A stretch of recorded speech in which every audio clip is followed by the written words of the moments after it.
Good afternoon, I'm Sarah Iuliano with 2NURFM Hunter News. A new term blueprint for the Hunter has been released today, with major housing and jobs growth to be concentrated on a regional centre to be known as Hunter City. The plan predicts an extra 118,000 people will live in the region in the next 20 years.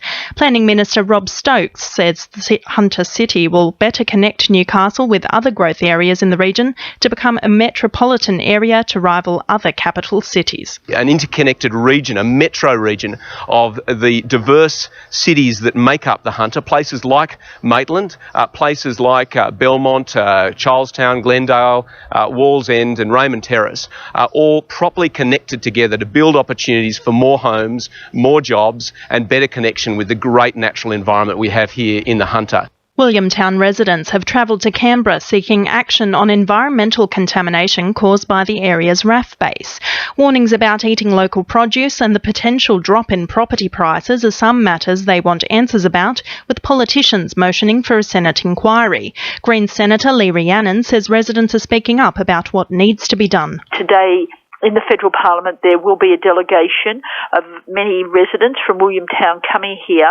I'm looking forward to meeting them, and it's worked out well that they'll be here on the day that we vote on setting up this inquiry. The SES has reinstated the Lake Macquarie unit just 4 weeks after standing it down after allegations of bullying and white-anting. The unit was stood down as a temporary measure to allow other members to resolve cultural issues. The suspension had come after the sudden resignation of controller Steve Kieran only 6 weeks after taking over from popular leader Daryl Marshall. It's understood the resignation of Kieran was the result of bullying-type behaviour directed towards him.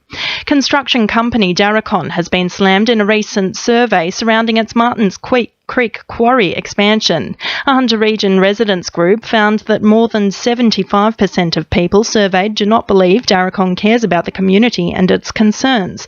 Chairman of the Martins Creek Quarry Action Group, Derek Saunders, says further expanding the quarry will have a negative impact upon the area. The objection is not to the quarry. The quarry's been there for a long time. People have lived in unison with the quarry for a long time. Since the proponent Darracon has taken over, though, they've increased truck movements out of all reason. Newcastle City Council has adopted a cultural plan which could see the region's art gallery employ a director again.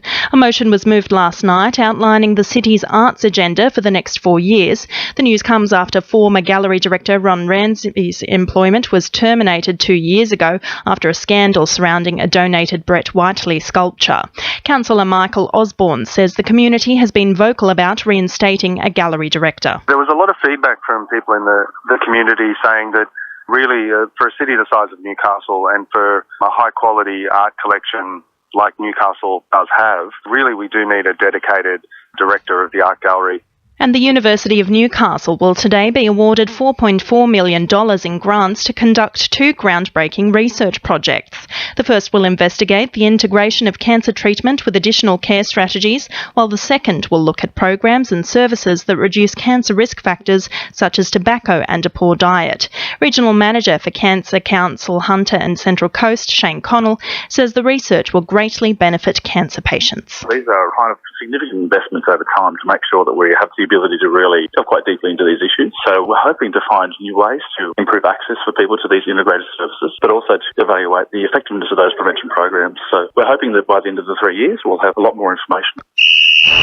Sport, thanks to our sponsor, Warners Bay Sports Club. Maitland hockey legend Simon Orchard has helped steer the Aussies to victory over India this week after taking time off for his mental health. The World Cup and Commonwealth Games gold medalist took a break from the national program earlier in the year, revealing in a blog post he's battling with anxiety issues. Orchard was back on the field yesterday. The Kookaburras won 3-2 in the shootout and 2-1 in the overall game. The Newcastle Jets could struggle to hold on to off-contract players at the end of this season. Mark Birighitti and David Carney will be in high demand with other A-League clubs, but Chief Executive David Eland says they are priority one.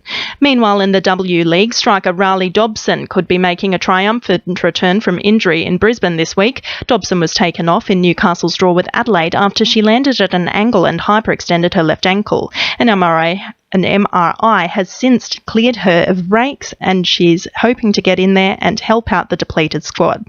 And Nalkaba shooter Dan Repiccioli is gunning for Rio at the Oceania Continental Championships in Sydney. He'll be representing Australia across 6 days of heavy competition. 2NURFM News Time is 11 past 12.